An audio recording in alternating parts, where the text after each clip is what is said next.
महत्वपूर्ण अनुच्छेद जो आप जब परीक्षा देने जाएंगे, पेपर खोलेंगे, पॉलिटी के क्वेश्चन कर रहे होंगे, एक क्वेश्चन यहां से आपको मिल जाएगा और हर शिफ्ट में एक क्वेश्चन आपको मिल जाएगा।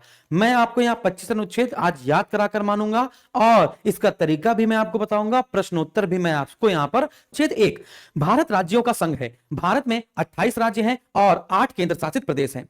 अनुच्छेद 5 भारत में नागरिकता के संबंध में बताता है। अनुच्छेद 17 अस्पृश्यता का अंत होता है। अनुच्छेद 21 का ए शिक्षा का अधिकार, पहले ये हमारे मूल संविधान में नहीं था, 86वां संविधान संशोधन 2002 हुआ और ये आर्टिकल हमारा जोड़ दिया गया। अनुच्छेद 32 सुप्रीम कोर्ट, जब मौलिक अधिकार का उल्लंघन होता है तो सुप्रीम कोर्ट 5 प्रकार की रिट जारी करता है अनुच्छेद 32 के तहत। एक बार फिर से रिवाइज करते हैं। अनुच्छेद 1 भारत राज्यों का संघ है, 5 नागरिकता, 17 अस्पृश्यता का अंत, 21 का ए शिक्षा का अधिकार, 32 सुप्रीम कोर्ट सर्वोच्च न्यायालय रिट जारी करने की शक्ति। याद हो गया।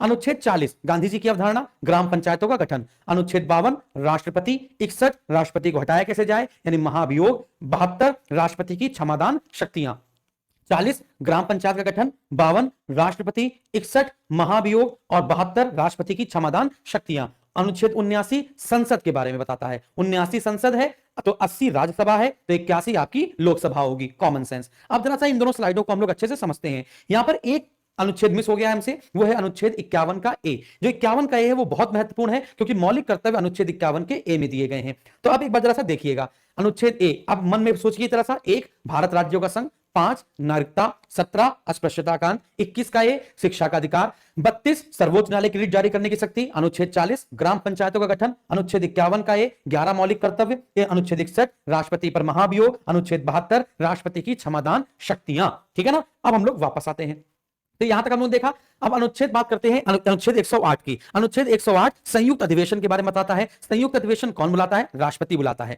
अनुच्छेद 110 धन विधेयक के बारे में है। अनुच्छेद 123 राष्ट्रपति 1 2 3 राष्ट्रपति की अध्यादेश जारी करने की शक्ति, राष्ट्रपति की अध्यादेश जारी करने की शक्ति। और अगर 1 2 3 लिखा हुआ है, अगर इस 1 2 3 को हम 2 पहले कर दें, यदि 2 हम पहले कर दें बच्चों, यदि बच्चों हम लोग 2 क्या करते हैं, 2 पहले कर दें और 1 3 को ऐसे लिख दें तो राज्यपाल की अध्यादेश जारी करने की शक्ति हो जाएगी। 1 2 3 राष्ट्रपति का अध्यादेश और 2 1 3 है ना राज्यपाल का अध्यादेश। जैसे अनुच्छेद 124 1 2 का 4 सुप्रीम कोर्ट और